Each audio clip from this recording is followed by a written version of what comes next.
El clérigo y el ánima inconfesa. En la Ciudad de México hay cientos de leyendas que se desarrollaron durante la época de la colonia, siglos XVII al siglo XIX. Una de ellas ocurrió en un lugar cercano al que hoy conocemos como La Lagunilla, en el centro de nuestra gigantesca capital mexicana, y fue dada a conocer por Artemio Arizpe. En la leyenda que narraremos a continuación, hubo decenas de testigos, lo que la hace importante, interesante y misteriosa, pues sucedió así. Fue una noche oscura pero tranquila, en la cual el padre Agustín Aparicio se dirigía a una reunión con algunos de sus feligreses y amigos. En la zona todos conocían al predicador de la palabra de Dios, por lo que cuando se encontraban con él, le besaban la mano y le prometían donar cosas para los pobres. La calle era angosta y estaba empedrada, y no había más luz que la poca que reflejaba la luna. Él iba pensando en la reunión, ya que al jugar a las cartas apostaban, pero frecuentemente eran interrumpidos por las súplicas de los transeúntes. Siguió caminando y de pronto escuchó los pasos de alguien que le venía siguiendo. Los pasos eran apresurados, por lo que se inquietó.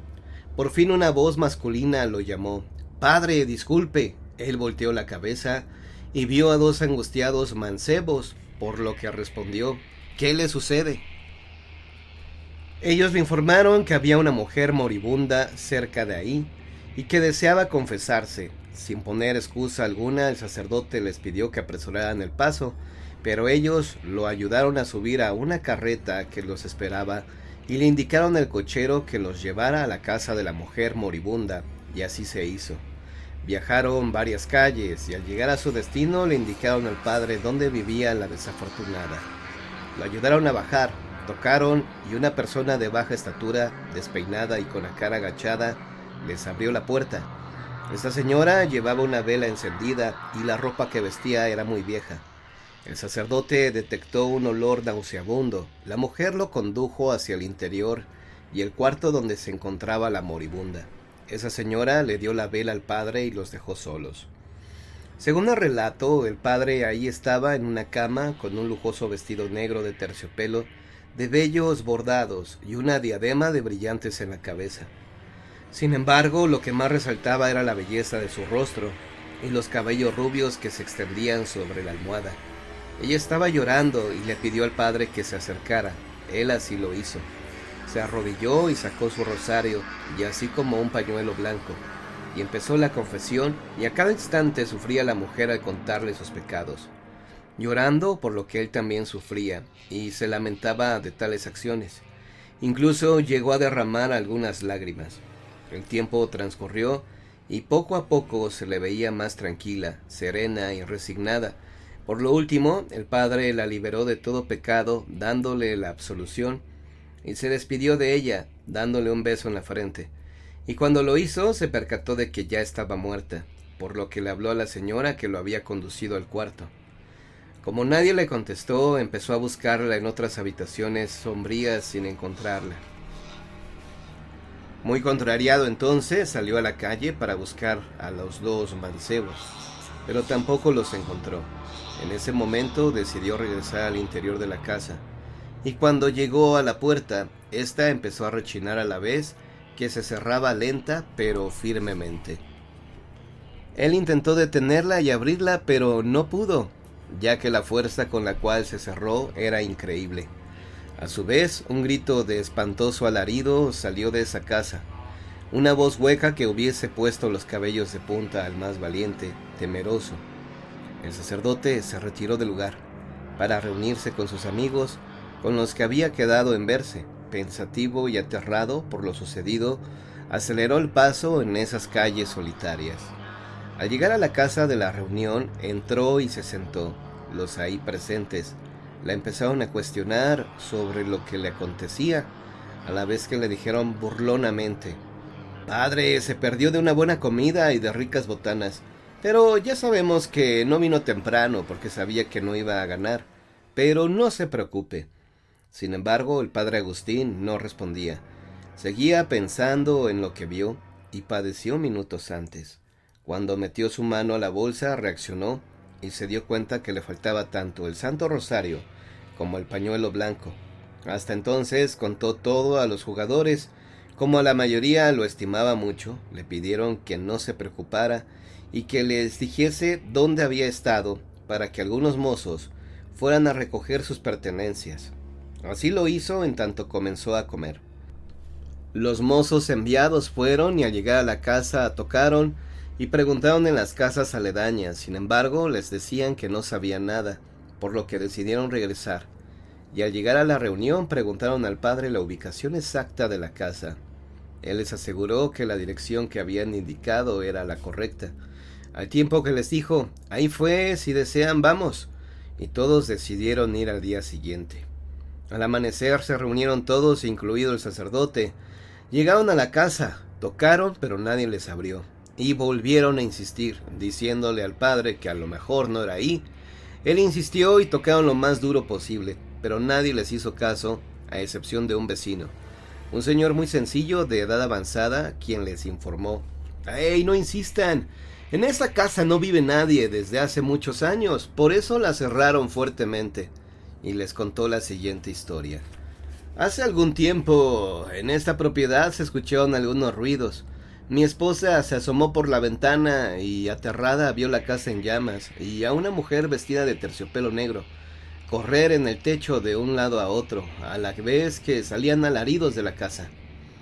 Este suceso impresionó mucho a mi esposa, haciéndola enfermar, y posteriormente murió de ello. Debido a la insistencia del padre Agustín, mandaron traer a un herrero, quien logró abrir la puerta para que todos entraran, y efectivamente no había nadie. Penetraron en un cuarto que al padre le pareció conocido y de repente vio tirado su rosario y su pañuelo, quedando impresionados los presentes. De debajo de la cama salía un pedazo de terciopelo negro. Excavaron y encontraron el cadáver amarillento de una mujer, pero más aterrador fue que en su cabeza tenía una diadema con brillantes y en su cuerpo el vestido de terciopelo negro, con vellos bordados y cabello rubio, tal y como la habían descrito el padre Agustín, por lo que un escalofrío se apoderó de todos, al tiempo que se escuchaban sus rezos, y más asombrados quedaron cuando voltearon a ver al sacerdote, ya que le empezó a salir espuma por la boca y a reírse con voz hueca. También se golpeaba contra todo lo que veía. El padre Agustín se había vuelto completamente loco. El viejo brujo y sus hijos. Érase una vez un malvado brujo que había robado hacía tiempo 2 niños, un niño y una niña, con los que vivía solitario en una cueva. Ofendiendo al cielo, había prometido entregar esos niños al demonio. Todas sus malas artes las aprendía de un libro grimorio que apreciaba como si fuera su mejor tesoro. Algunas veces, cuando el viejo brujo se alejaba de su cueva, dejando solos a los niños, el niño que sabía dónde dejaba el viejo el grimorio, leían el libro y aprendía algunas frases y algunas fórmulas de la magia negra. Así es que solo el niño aprendió perfectamente la magia, como el viejo acostumbraba a dejar muy pocas veces solos a los niños en la cueva y los mantenía encerrados hasta el día en que fueran víctimas propiciatorias del malo. Ellos cada vez sentían mayores deseos de salir y no dejaban de hablar de las posibilidades de escaparse secretamente, hasta que un día en que el brujo salió muy temprano de la cueva, el niño le dijo a la niña: «Ha llegado el momento, hermanita. El malvado brujo que nos tiene encerrados se ha marchado. Vamos a abrir y a irnos hasta donde nos lleven los pies». Esto hicieron los niños, salieron y caminaron todo el día. A eso de la medianoche el brujo volvió a la casa y echó de menos a los niños. En el mismo instante abrió el grimorio y leyó inmediatamente hacia qué lugar se habían dirigido los niños. Estaba ya a punto de cogerlos cuando los niños oyeron sus voces destempladas. La niña, aterrorizada, le dijo al niño: «Hermano, hermano, estamos perdidos, el brujo está cerca».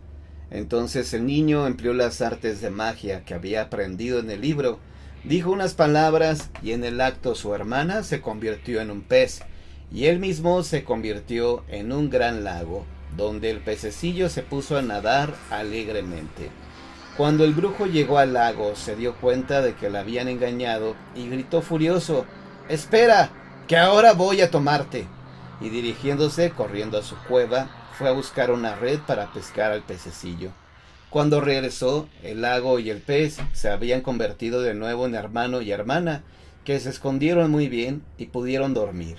Y al día siguiente estuvieron caminando y caminando la jornada entera. Cuando el brujo llegó al lugar con la red y vio que ya no había ningún lago, sino una verde pradera con muchas ranas, pero sin ningún pez que poder pescar, se encolerizó más que la vez anterior, tiró su red y siguió las huellas de los niños, y esta vez fue derecho, pues llevaba su varita mágica en la mano, que le mostraba el verdadero camino.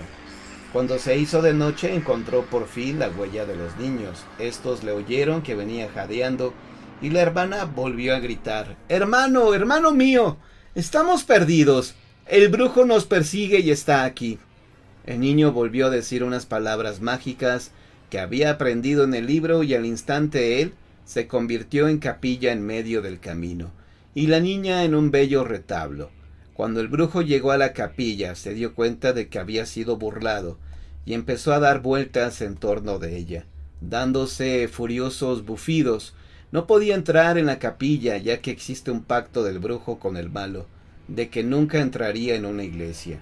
«Pues aunque no pueda entrar, la haré cenizas», gritó el brujo, y echó a correr hacia su cueva en busca de fuego. Mientras él pasaba la noche entera corriendo, el hermano y la hermana volvieron a recobrar su forma primitiva, dejando de ser capilla y retablo, escondiéndose bien, y se quedaron dormidos. Al despertarse siguieron caminando durante todo el día, mientras el brujo, que de nuevo había encontrado el camino por el que caminaban, se ponía en su busca. Como viniese con el fuego al lugar donde estaba la capilla, se dio de narices con una gran peña, que no se dejó convertir en cenizas. De nuevo, dando grandes saltos, emprendió la persecución de los niños, siguiendo sus huellas. Al anochecer, estando ya muy cerca de ellos, la niña se puso a temblar, creyéndose que estaban perdidos. Pero el niño volvió a decir unas palabras mágicas que había leído en el libro, y de pronto se hizo una parva, donde la gente estaba trillando, y su hermanita se convirtió en un granito de trigo que parecía perdido en medio de la trilla. Cuando el brujo llegó y vio que por tercera vez se habían burlado de él, sin detenerse a pensar, en vez de encaminarse hacia su casa, dijo unas palabras que había aprendido en el grimorio, convirtiéndose en un gallo negro que se abalanzó sobre el granito de trigo para picotearlo. Pero el niño a su vez dijo unas palabras mágicas que había leído en el libro, y se convirtió en un zorro que se abalanzó sobre el gallo negro antes de que pudiera picotear el grano de trigo, y le mordió en la cabeza. Así tuvo su fin el brujo, igual que este cuento.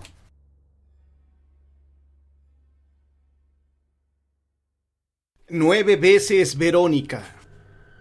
Hay muchas cosas que no deben hacerse jamás y evitarlas a toda costa, porque el costo a pagar será muy caro. Entre ellas se encuentra el colocarse frente al espejo y pronunciar 9 veces el nombre de Verónica, ya que se invocará un espíritu sediento de venganza. Verónica era una adolescente de 14 años, cursaba el último grado de secundaria y le gustaban las aventuras de todo tipo. Se caracterizaba por desafiar a los demás, y ella, intrépida, aceptaba cualquier reto. Algunas niñas la envidiaban por ello, y otras tantas le temían. Una tarde se reunió con sus amigos. Todos habían decidido entrar a una casa abandonada, ubicada en el centro de la ciudad. No fue tarea difícil, pues las cerraduras estaban tan oxidadas que se abrieron con el primer piedrazo. Uno de los adolescentes llevaba consigo una tabla ouija, y al terminar de inspeccionar el lugar, propuso sentarse a jugar. La mayoría de los ahí presentes tomaron muy en serio el juego espiritista. Sin embargo, Verónica se burló varias veces y continuamente rompía las reglas. Los episodios de risa que ello le provocaba eran incontenibles, hasta que uno de los chicos le ordenó guardar silencio y le pidió respetar a los espíritus, pues él no quería ser víctima de alguno de ellos por su culpa.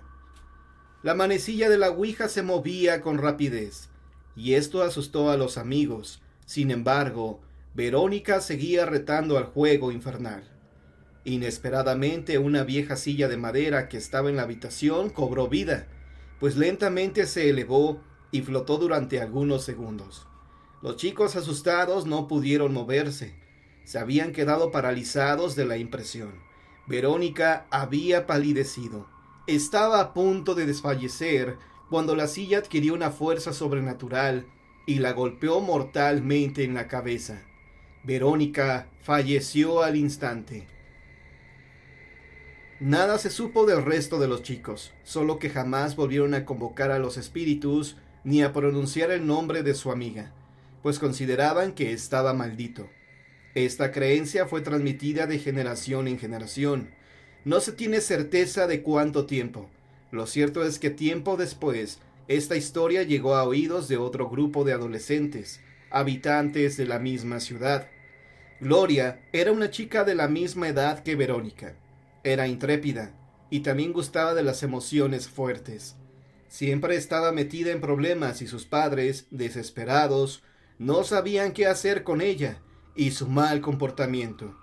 Un día dentro del salón de clases, los alumnos se divertían contando historias de horror y alguien contó acerca de la tragedia que le ocurrió a Verónica. Uno de los chicos retó a Gloria. «Tú no te atreves a hacerlo. No te atreves a decir Verónica 9 veces frente al espejo». Un tanto atemorizada por la anécdota escuchada, Gloria se quedó en silencio por algunos instantes. La vergüenza pudo más que el susto que sentía, pues no quería que sus amigos la miraran como una miedosa. Así que se dirigió al sanitario y se colocó indecisa frente al espejo. Una de sus compañeras la siguió hasta el baño con la intención de comprobar que el reto sería cumplido.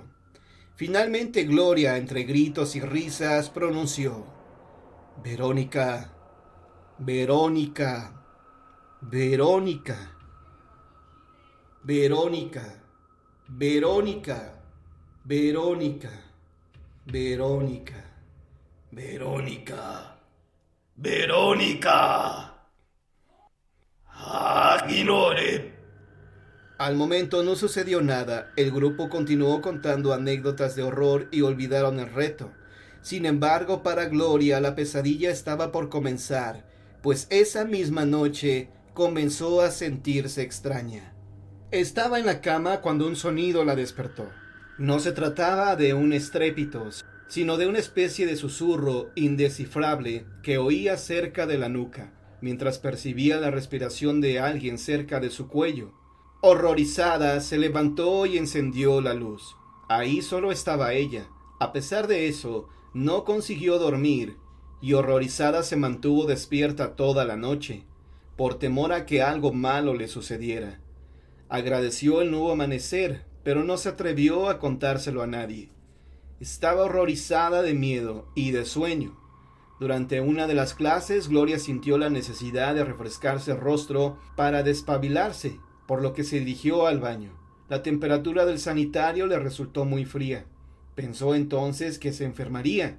Una capa de vaho cubría el espejo. Gloria inconscientemente lo limpió con la mano. Al fijar la vista, miró horrorizada que tras ella se encontraba una chica que no había visto jamás, con una expresión de espanto en la cabeza. Cuando se volvió para comprobar lo que había visto a través del espejo, ya no había nadie. Gloria se apresuró y arrojó una sonrisa nerviosa.